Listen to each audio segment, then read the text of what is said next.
Kabupaten Ogan Ilir merupakan salah satu kabupaten di Provinsi Sumatera Selatan yang terletak di Jalan Lintas Timur Sumatera dan merupakan hasil pemekaran dari Kabupaten Ogan Komering Ilir dengan berlandaskan Undang-Undang Nomor 37 Tahun 2003 tentang pembentukan 3 kabupaten baru, yakni Kabupaten Oku Timur, Oku Selatan, dan Ogan Ilir yang kemudian disahkan pada tanggal 18 Desember 2013. Adapun kantor terpadu Kabupaten Ogan Ilir atau dapat disebut pelayanan terpadu satu pintu terdapat di Tanjung Senai, Jalan Lintas Timur Indralaya, kilometer 35, Komplek Kantor Bupati.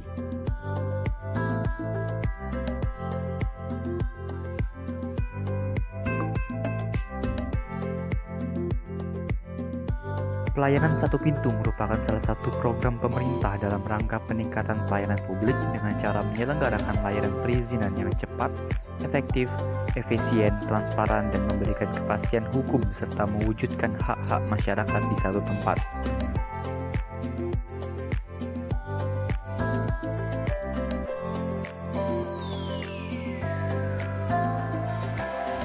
Dinas Pendidikan merupakan salah satu bagian layanan terpadu satu pintu Kabupaten Ogan Ilir dengan saat ini diketuai oleh Bapak Dr. Arianto MPD.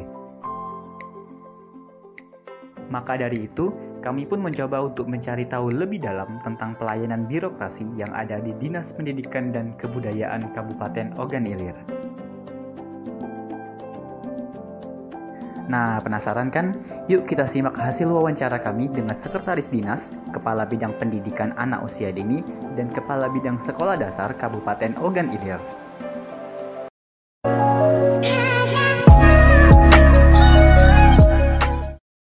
Untuk masalah penganggaran pembiayaan itu sudah melalui suatu proses dari awal. Itu di dalam nanti ada bidang perencanaan yang itu. Dan itu juga dibahas di DPRD. Sebelum dibahas itu juga kita sudah mengusulkan program-program kegiatan-kegiatan apa yang akan kita lakukan, termasuk biaya anggarannya ke Bapeda. Lalu nanti itu tetap melalui proses pembahasannya melalui pembahasan di DPRD dan juga nanti pengesahannya juga dibahas lagi juga di DPRD provinsi. Itu masalah untuk masalah alur birokrasi, masalah untuk penganggaran untuk pendidikan. Itu jelas alurnya sudah jelas. Jadi bukan serta-merta kita yang ini kita yang menentukan besarnya, namun kita bikinkan program kegiatan-kegiatan apa yang akan kita rencanakan, kita programkan untuk tahun ke depannya, dan itu sudah kita usulkan, lalu kemudian hal ini dibahas satu persatu di beberapa bidang yang instansi yang terkait, termasuk di Bapeda, termasuk juga di DPRD. Apakah program kita tersebut memang layak ataupun anggaran itu sudah sesuai dengan apa yang telah kita rencanakan, dan itu juga melalui suatu pengesahan. Itu prosesnya sangat panjang, masalah untuk penganggaran pembiayaan khususnya pendidikan. Saya kira itu.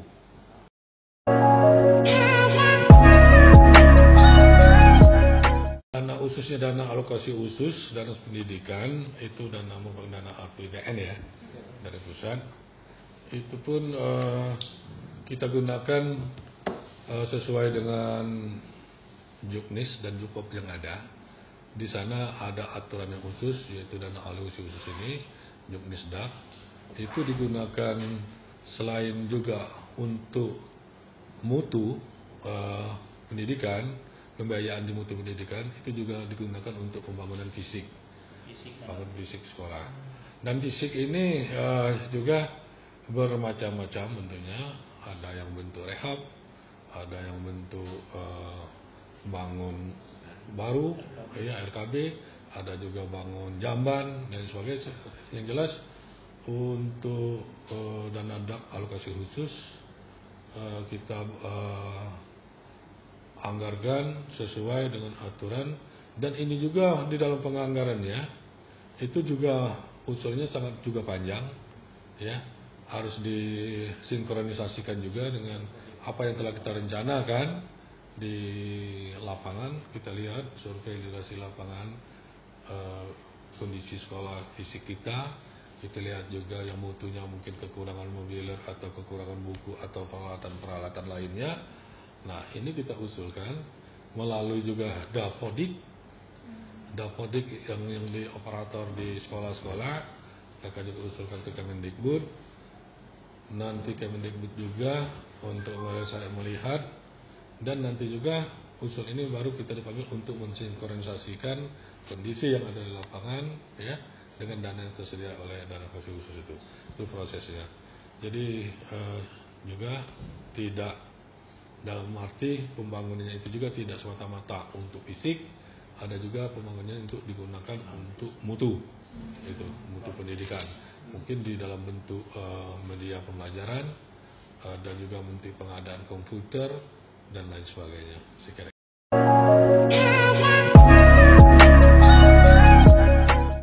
Nah, sebenarnya sih tidak semua biaya pendidikan itu langsung ke sekolah.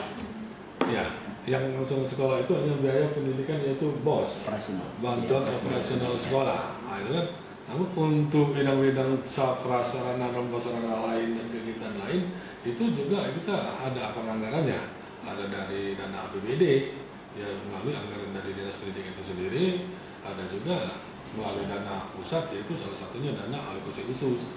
Itu di antaranya misalnya kita untuk meningkatkan kompetensi kinerja guru atau kompetensi kemampuan guru, kita punya anggaran sendiri mungkin untuk menganggarkan adanya pelatihan terhadap guru, itu melalui dana APBD gitu. Jadi tidak seluruh anggaran itu langsung ke sekolah.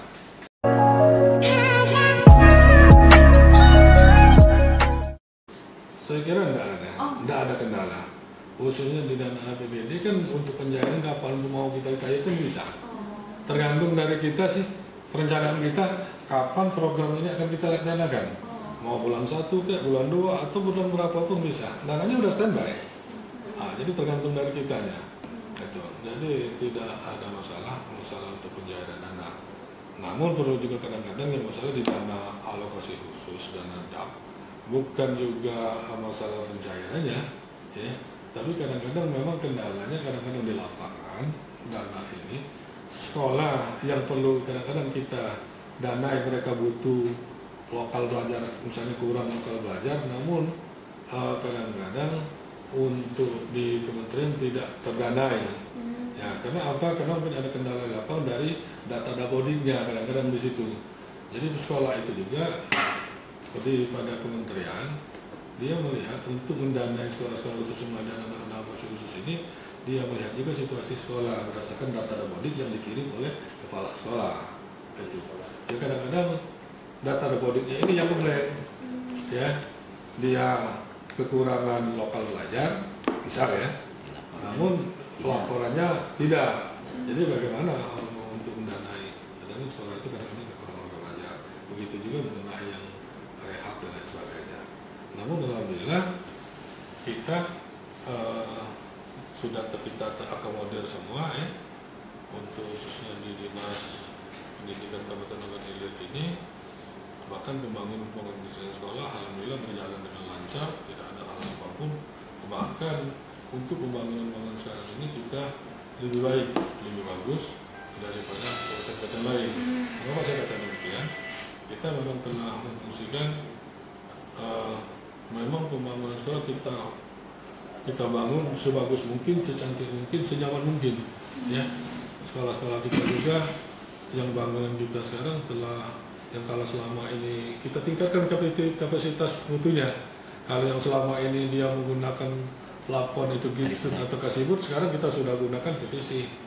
Ya, kalau selama ini tidak punya ornamen hiasan dinding batu alam, sekarang kita gunakan hiasan dinding batu alam.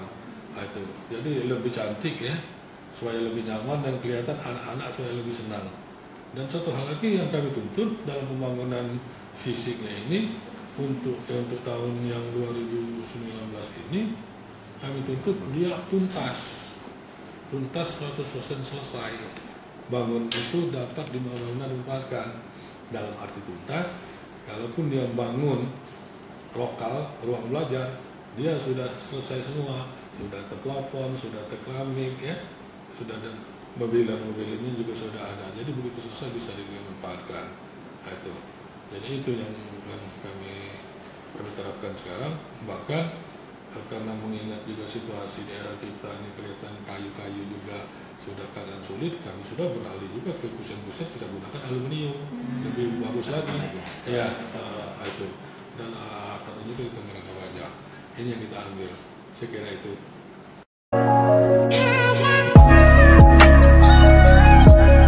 Alhamdulillah, program pendidikan Satu Desa Satu Dunia ini merupakan salah satu juga bagian unggulan program Bapak Bupati kita, Bapak Ilyas Panjalam, yang mana tak lain tujuan untuk membentuk program Satu Desa Satu Dunia ini adalah untuk membentuk karakter anak dari fondasi awal mereka. Karena Bapak Bupati kita sudah memikirkan agar siswa-siswa kita yang atau anak-anak kita yang ada Aman Ilir ini mempunyai karakter yang baik, ya, berakhlak, berkarimah, itu berakhlak mulia. Dengan ini mereka dari fondasi awal dasar dari dinia mereka sudah bentuk mereka berikan pendidikan dinia di sekolah-sekolah. Nah, ini program Satu Desa Satu Dunia ini sudah berjalan dengan baik, dengan lancar. Dengan ini dalam pelaksanaannya, karena kalau kita pendidikan dinia ini merupakan suatu pendidikan non formal, ya. Kalau pendidikan formal kita telah berarti kita harus mengeluarkan kos biaya yang lebih besar, karena ini non formal. Jadi mereka di dalam pelaksanaan pendidikan dinia ini include pelaksanaannya di sekolah yang ada formal yang ada di desa tersebut. Nah, itu jadi ikut masuk ke dalam ekstrakurikuler. Nah, itu kegiatannya. Mereka setelah belajar pagi, sorenya mereka belajar dinia. Itu yang dinamakan ekstrakurikuler. Itu pendidikan dinianya itu. Nah, itu. Jadi guru-guru dinia kita juga alhamdulillah Pak Bupati kemarin sudah mempersiapkan semua. Guru-gurunya sudah direkrut juga, dan bahkan sekarang ini juga kita Dinas Pendidikan telah juga merekrut, sudah 2 tahun ini merekrut penerimaan guru-guru hafiz Quran. Sudah 160 guru hafiz Quran kita rekrut, kita seleksi, kita terima tes kemarin, kita terima, dan guru-guru ini juga akan kita tempatkan mereka mengajar pada dinia-dinia yang ada di sekolah pada di Ogan Ilir ini. Jadi kita Bapak Bupati benar-benar ingin menjaga, menyongsong, menjaga merupakan suatu kabupaten yang mana telah diberikan gelar bahwa Ogan Ilir itu merupakan sebagai kabupaten santri. Itu. Jadi makanya beliau sangat bicara sekali untuk memberikan pendidikan khususnya dari karakter anak ini, khususnya melalui pendidikan dunia. Dengan inilah, dengan adanya pendidikan ini, kami yakin kalau dasarnya juga sudah bagus, ujungnya akan baik. Pepatah mengatakan kalau dasarnya ini sudah pecah, ujungnya remuk. Nah, itu makanya waktu itu dengan ini telah ya dari hasil ini juga ya, dari hasil ini kita telah membuktikan bahwa Kabupaten Ogan Ilir telah menggapai rekor muri, yaitu hafiz Al-Quran terbanyak di Indonesia. Nah, itu kemarin kita sudah melakukan rekor muri bahwa di Ogan Ilir ada merupakan hafiz Al-Quran terbanyak. Kita sudah mengalahkan Riau ya kemarin. Nah, ke depan ini program dunia ini kita mengharapkan anak-anak sekolah yang ada di dunia ini mereka nanti kalau tamat SD kami mengharapkan mereka sudah hafal 3 juz. SMP tamat SMP mereka sudah hafal 5 juz. Nah, itu. Harapan kita begitu. Nanti kami ke depan sudah juga memprogram akan mewisuda kurang lebih 5.000 santri siswa dinia yang sudah hafiz Quran. Ini yang program kita.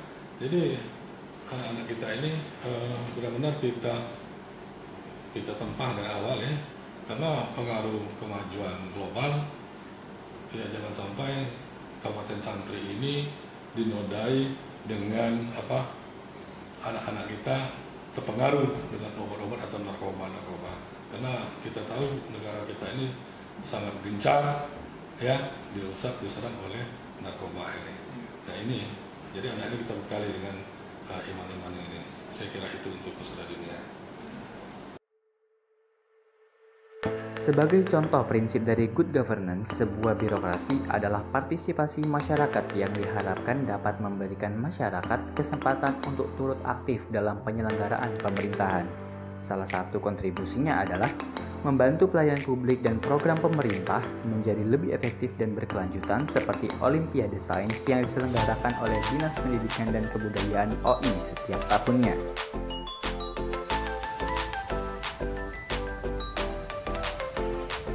Halo teman-teman, setelah melakukan observasi ke Dinas Pendidikan dan Kebudayaan Kabupaten Ogan Ilir, maka dapat disimpulkan bahwa birokrasi di Dinas Pendidikan dan Kebudayaan Kabupaten Ogan Ilir tidak memiliki hambatan atau kendala apapun.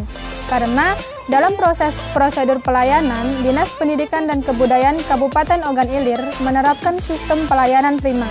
Dana alokasi khusus tidak hanya diberikan oleh Kemendikbud, namun Dinas Pendidikan juga memberikan biaya untuk perbaikan fisik dan mutu pendidikan. Kemudian, Dinas Pendidikan juga memiliki 3 program, yaitu Satu Desa Satu Diniyah, perekrutan guru yang hafiz Quran, dan pembinaan kepada masyarakat. 3 program tersebut untuk menyongsong kabupaten sebagai kabupaten santri. Demikian dari kami, jangan lupa like, komen, dan subscribe.